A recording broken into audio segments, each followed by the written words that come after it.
Amigas e amigos, a mudança de tom do presidente Jair Bolsonaro tem comportado diferentes interpretações. Antes de prosseguir, eu sou Oswaldo Bertolino, este é o Outro Lado da Notícias. Bem-vindas, bem-vindos ao Outro Lado da Notícia. Eu peço para você aqui no YouTube se inscrever, compartilhar, comentar, enfim, ajudar a divulgar este canal, a potencializar este canal. E também tem o podcast no Spotify. Peço para você ajudar a divulgar o Outro Lado da Notícia. Nesse momento, a gente precisa de fazer com que as informações circulem, inclusive para estimular as reflexões sobre a dura realidade em que o país se encontra. Já vinha numa situação muito grave, agora muito mais grave com a pandemia da Covid-19. O jornal Estado de São Paulo faz um editorial e eu sempre digo, reforço aqui, lembro que os editoriais são balizas para a gente entender o que está pensando, o que estão pensando os chamados setores dominantes da sociedade, quem controla o poder econômico, quem controla a mídia, enfim, aquela velha máxima que eu sempre digo aqui, do Karl Marx, quer dizer, a ideologia é mais ou menos assim, a ideologia de uma sociedade é a ideologia da sua classe dominante. Quer dizer, na verdade a gente rema contra a maré, luta para enfrentar o poderio desta ideologia das chamadas classes dominantes. E aí, sem dúvida alguma, que a questão da informação é que acaba sendo o ponto que vai fazer esta confrontação com a ideologia das classes dominantes. As classes dominantes, o próprio nome já diz, são dominantes porque elas dominam. E elas dominam da pior forma possível. Dominam ideologicamente. Quer dizer, entram nas mentes das pessoas como classe social e transformam aquilo, o seu entendimento, o seu modo de vida, que é a base da exploração, numa coisa como se fosse universal para todos e tal, e aí manipulam os conceitos de democracia, de economia, de trabalho e tal. A gente está vendo isso muito nitidamente nesse momento, nesse processo de crise que o Brasil está passando. Eu, inclusive, aproveito a ocasião para dizer que no meu site, o outroladodanoticia.com.br, eu tenho feito seleções diárias de vídeos, né, indicando vídeos grátis, leituras grátis, para a gente aproveitar, enfim, a quarentena e aprofundar um pouco os nossos conhecimentos sobre isso. Tem lá agora. Recentemente eu fiz uma seleção de vídeos para entender o contexto do golpe de 1964, pegando a história do século XX, que é esse problema aí da nota dos comandantes militares e também assinada pelo ministro da Defesa, né, que eu fiz um artigo sobre isso, já divulguei aqui, está lá no meu site, outroladodanoticia.com.br, a história dos genocídios, que eu sempre falo aqui, quer dizer, o golpe de 64 passou pela história, pela lógica dos genocídios, essencialmente capitalistas, banhos de sangue para tudo quanto é lado, e na lógica deles, eles procuram dizer que é o comunismo, que mata gente, que é isso, que é aquilo. Também já tive a oportunidade de comentar isso aqui. Lá, nessa seleção que eu venho fazendo, né, a gente constata facilmente que os genocídios, na verdade, é uma questão do capitalismo, a essência do capitalismo, o conceito de guerra total, né? Por que surgiu a Primeira Guerra Mundial já no capitalismo entrando aí na sua fase madura, podemos dizer assim, a chamada fase monopolista, em que poucas nações controlam todo o sistema comercial, o sistema econômico mundial. Depois teve a Segunda Guerra Mundial, depois teve a Guerra Fria, depois teve as guerras contra os povos que lutavam por sua libertação, por sua autonomia, por sua democracia. Né, o caso da Guerra do Vietnã, Guerra da Coreia, eu sempre digo aqui a Revolução Chinesa, aqui na América Latina, o que eles fizeram, que essa ordem do dia indecente que os comandantes militares, mais o ministro da Defesa divulgou agora recentemente, fazendo apologia de genocídio. É esta a realidade que está posta. A ideologia das classes dominantes é esta aí.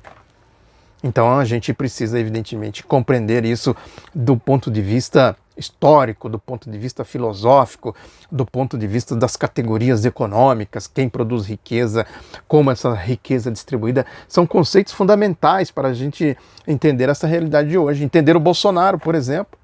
O que disse o Estadão? no editorial, voltando aqui ao fio da meada, que o título do editorial diz o seguinte: é o mesmo de sempre. Para levar a metamorfose de Bolsonaro a sério, é preciso muito boa vontade ou ingenuidade. Isso o Estadão está dizendo, que representa uma facção importante aí do golpe. Aí ele vai fazendo todo o histórico do comportamento do Bolsonaro e encerra de maneira bastante reflexiva, que ele diz aqui: pode-se acreditar que Bolsonaro, numa incursão pela estrada de Damasco, aquela história bíblica da conversão do Saulo em Paulo, né, fazendo aqui uma alegoria, prossegue, tenha tido, Bolsonaro no caminho de Damasco, tenha tido uma iluminação transcendental e se conscientizado subitamente da gravidade da crise, mas o mais provável é que o presidente, como sempre, só esteja pensando em si mesmo e na preservação de seu capital eleitoral. O ensurdecedor panelaço que acompanhou seu discurso na TV mostra que grande parte dos brasileiros não se deixou tapear. Ou seja, o que o Estadão está dizendo, assim, o Bolsonaro está aí dando uma de, como diz o povo, uma de João sem braço, para usar aqui a história do Paulo, né, da Bíblia. Quem conhece a Bíblia, é uma história bem famosa: fiz-me de tolo para enganar os tolos. É um pouco o que o Bolsonaro, segundo o Estadão, tem feito. O Bolsonaro é o Bolsonaro de sempre, né? Ele foi posto ali, a história do jabuti, né? Diz aí, um ditado popular, né, que jabuti não sobe em árvores. Se ele está lá, ou foi enchente ou foi mão de gente. O Bolsonaro é um jabuti nesse arranjo de facções que eu tenho comentado aqui. Ele foi posto lá para gerenciar politicamente o arranjo das facções, e ele se mostrou completamente incompetente até para fazer isso. Aí ele se isolou no mundo, nem o seu aliado, o Donald Trump, está com ele, conversaram aí por telefone, segundo o Donald Trump, segundo o Bolsonaro, o Trump elogiando o Bolsonaro: é um grande sujeito, está fazendo um grande trabalho no Brasil, etc. e tal. Né? Agora, qual é o grande trabalho no Brasil? A gente vai ver este grande trabalho no Brasil num editorial do jornal O Globo. Também fala do pronunciamento do Bolsonaro. O editorial do Estadão refere-se ao pronunciamento do Bolsonaro, mas em tom suave, mudou o tom, etc. Né? Depois que ele se isolou, inclusive dentro do governo, né? Depois das suas fanfarronadas por aí, andando lá em Brasília, no meio do povo, pedindo para o povo voltar a trabalhar, essas coisas todas, como se só o povo tivesse a obrigação de lutar pela sobrevivência. O Estado serve para quê? Os impostos que o povo paga e tal. Aliás, na coletânea que eu fiz, que está lá no meu site, outroladonoticia.com.br, sobre os filmes para entender o processo do golpe de 64, que tem tudo a ver com o golpe de 2016 e com esta realidade que nós estamos vivendo atualmente, tem lá um dos documentários que chama-se O Dedo na Ferida, do Silvio Tendler, que toca exatamente nessa questão. Quer dizer, quem é que fica com a riqueza produzida? Por que o povo tem que voltar a se expor à Covid-19, ao coronavírus, enquanto tem aí uma turma metendo a mão no dinheiro, a Lava Jato, a lógica da Lava Jato do Paulo Guedes, a turma de Wall Street metendo a mão no dinheiro do povo, nos recursos do povo, nas riquezas que o povo tem produzido? Agora não é hora de distribuir um pouco essa riqueza, ela tem que continuar sendo concentrada. Também fiz um artigo falando sobre isso. Quer dizer, o Paulo Guedes joga sujo com a Covid-19. Essa história que tem que ter uma PEC, não sei o quê. Né? O que ele quer? Ele quer se eximir das responsabilidades. Joga a responsabilidade na chamada classe política. Comentei isso aqui no vídeo passado. E ele sai como se ele fosse o salvador da pátria, o homem de Wall Street. Isso é lobo. Isso é criminoso. Também já falei disso aqui no vídeo passado. Mas aqui o editorial do jornal o Globo, que diz o seguinte no título: no pronunciamento de Bolsonaro, o tom de que o país precisa. Ou seja, o que o Globo, aí vai, não é para ler aqui, mas o que o Globo está dizendo, em resumo, é que esse é o tom que precisa ser. O Bolsonaro entrou no eixo. Quer dizer, está falando a linguagem que precisa ser dita. Aí fala que alguns trechos aqui para a gente entender a lógica do Globo, que diz que em 1 ano e 3 meses de governo, o presidente Bolsonaro criou a imagem de alguém imprevisível, capaz de acertadas escolhas administrativas e desastradas atitudes políticas. Ou seja, ele acertou quando pôs o Paulo Guedes, quando pôs o chefe da facção criminosa da Lava Jato, o Sérgio Moro, né? Tudo isso está certo. O que ele tinha que fazer? Ele tinha que administrar isso aí. As duas facções criminosas aí, uma de Wall Street e outra lá da Lava Jato, do Sérgio Moro, comandada pelo Sérgio Moro. É isso que o Globo está dizendo aqui. Aí vai dizendo as ações pró e contras do Bolsonaro, né, e conclui também dizendo, é muito elucidativa a conclusão, que ele diz aqui, o Globo, que a articulação entre ministérios, que passou a ser exposta nas entrevistas à tarde para tratar do coronavírus, resume bem um modelo de cooperação que precisa ser adotado. Quer dizer, o Bolsonaro chamou entrevista lá, as entrevistas eram dadas lá no Ministério da Saúde, chamou lá no Palácio do Planalto, aí foi o Guedes, foi o Sérgio Moro e tal. O que eu disse aqui nos vídeos passados se cumprindo, né? Quer dizer, Bolsonaro, o negócio é por aqui, é Guedes e Moro. Sabe, junto, põe aí o ministro da Saúde, que angariou aí importância por conta da crise sanitária e tal, prossegue aqui o Globo. O certo é que a crise econômica e social que cresce no horizonte próximo, de proporções jamais vistas, não será superada sem união de partidos, de organizações sociais, de diversas entidades de representação e etc., além dos demais poderes republicanos, judiciário e legislativo. O aceno do presidente à federação, a governadores e prefeitos, tem grande alcance, porque, em sã consciência, a União, estados e municípios precisarão executar de forma coordenada e pactuada o programa de reconstrução nacional que virá no rastro do coronavírus. Ninguém se erguerá sozinho. Bolsonaro precisa recuperar e manter esta visão.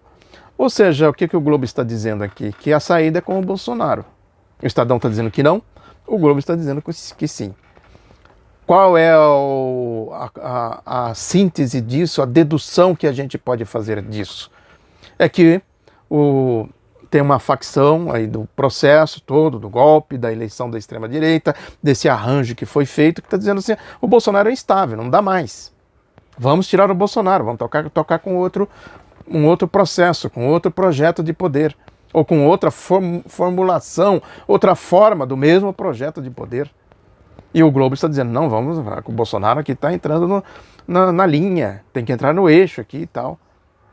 Agora, por trás de tudo isso, né, tem aí uma questão que é exatamente como o Estado deve proceder, qual é a condução política e econômica que precisa ser dada nessa situação emergencial.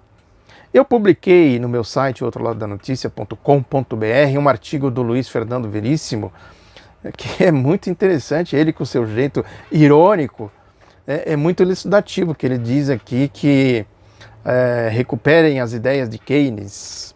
Keynes, a gente sabe, é um economista aí da social-democracia, o keynesianismo, né, que surgiu ali naquele processo da crise de 1929, a quebra da Bolsa de Wall Street, a mesma história, a Bolsa de Wall Street e tal, né, depois teve que surgir o Estado intervindo na economia, né, o chamado New Deal do presidente Franklin Delano Roosevelt, né, e o que ele diz aqui? Ele fala aqui de um livro recentemente publicado do Naomi Klein, que se chama A Doutrina do Choque ou a Ascensão do Capitalismo de Desastres. Aí ele diz aqui lá pelas tantas que o livro defende a tese de que o capitalismo se nutre de desastre e de choque em choque vai ampliando o seu poder. O livro é recente, mas saiu antes do ataque do coronavírus, um desastre que ninguém previa e ninguém sabe como vai terminar, e no meio do qual nenhuma tese, nem a reducionista de Naomi sobrevive. Aí ele vai dizendo a história do Keynes, é isso, o que está posto agora é isso aí, Keynes. Quer dizer, o Estado precisa dar respostas.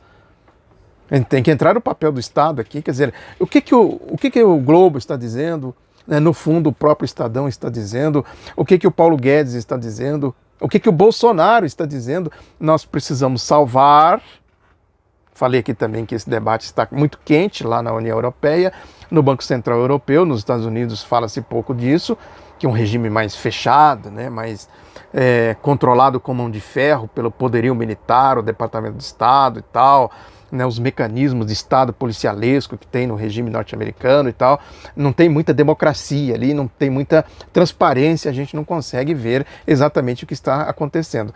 Né, no caso da Europa, até por conta de ser uma união que congrega vários países, tende a ser mais poroso, a gente tende a ter mais brechas para enxergar o que está acontecendo ali.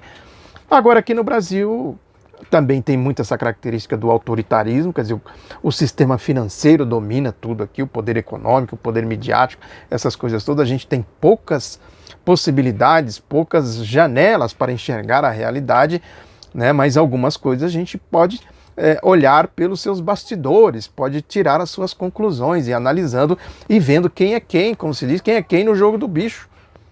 É claramente aí a Lava Jato para impedir uma ascensão aí de uma esquerda mais democrática, né, um projeto mais democrático de esquerda, não esquerda mais democrática. A esquerda, naturalmente, ela é mais democrática porque ela se insere no povo, ela tem interlocução direta com a realidade do povo.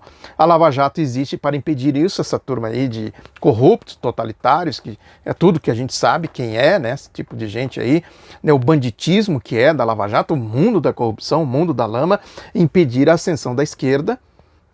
É só olhar aí. Eu estava ouvindo, por exemplo, a Jovem Pan, um debate na Jovem Pan, junto ali com aqueles ratos, né, o Augusto Nunes, o jagunço, né, do bolsonarismo e tal, né, agredindo o Lula da maneira mais baixa possível. Quer dizer, o esgotinho nauseabundo, o antagonista, quer dizer, isso aí são os jagunços, né, os pistoleiros do bolsonarismo, do lavajatismo, no linguajar do lavajatismo mais, vamos dizer assim, político, mas com o sentido de enganar de fato os incautos, é que eles são os defensores da ética, no combate à corrupção e tudo mais, prisão em segunda instância, essas coisas todas. A Lava Jato para conter isso e, ao mesmo tempo, dar poder para o lobão de Wall Street fazer o que ele está fazendo. Esse jogo sujo que ele está fazendo, jogou o problema no colo do Legislativo, do Rodrigo Maia, sobretudo, falou isso explicitamente. Ou seja, e o Bolsonaro dizendo, vamos trabalhar aí, gente, trabalhar, abrir o comércio, abrir tudo, não sei o que, porque precisa de capital. Ele não está pensando na vida, no Estado, né, em fazer o chamado orçamento de guerra, que é a PEC que está tramitando lá para possibilitar o Guedes a liberar o dinheiro que já deveria ser liberado, o povo morrendo de fome, e ele aí com essas picuinhas. É picuinhas no fundo, poderia adotar medidas emergenciais, depois ver como é que resolve institucionalmente isso, o povo está morrendo de fome. É uma situação grave, mas não. É o João Plenário, que eu sempre digo aqui. Quer dizer, deixa o povo morrer. O povo é um detalhe, como dizia aquele personagem lá da Zélia, da ministra da Economia, do Fernando Collor de Mello, que tinha na escolinha do professor Raimundo. Quer dizer, o povo é um detalhe, deixa o povo aí e tal. Vamos ver aqui como é que a gente salva o capital. É aqui o que o Luiz Fernando Veríssimo fala dessa história aqui do livro do Naomi Klein. O jogo, portanto, que está sendo jogado é esse aí. As sutilezas do Bolsonaro, né, a mudança de tom tem a ver com tudo isso aí. Se ele vai sustentar isso aí ou não é outra questão a ver, né? Mas que, sem dúvida alguma, tem esse jogo para ver se o projeto deles continua com o Bolsonaro ou sem o Bolsonaro. Isso é evidente, isso é flagrante. Né? Nisso tudo é preciso aí ter forças para que, nas contradições deles, nesse mundo de complexidade, né, ver como é que se navega para exatamente impedir esse jogo sujo, o triunfo desse jogo de bastidores entre Operação Lava Jato, a facção da Lava Jato, a facção do Paulo Guedes, né, que fica aí bem explícito, bem interpretado neste editorial, sobretudo, do jornal o Globo. Muito obrigado pela atenção, reforço o pedido para que você dê o like, para que você compartilhe no YouTube e que também você divulgue o podcast no Spotify. Um abraço, até a próxima.